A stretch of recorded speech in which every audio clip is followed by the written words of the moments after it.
ఈ నెల 11న తెలంగాణ రాష్ట్ర మంత్రిమండలి సమావేశం జరగనుంది. సీఎం రేవంత్ రెడ్డి అధ్యక్షతన కేబినెట్ సమావేశం నిర్వహిస్తారు. ఈ భేటీలో పలు కీలక అంశాలపై చర్చిస్తారు.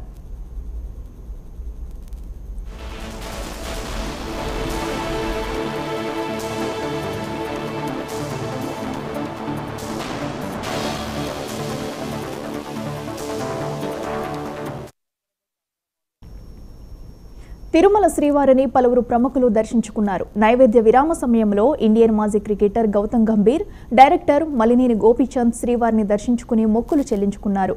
దర్శనం అనంతరం రంగనాయకుల మండపంలో వేద పండితులు వేదాశీర్వచనం అందించగా ఆలయ అధికారులు పట్టు వస్త్రంతో సత్కరించి తీర్థ ప్రసాదాలు అందజేశారు.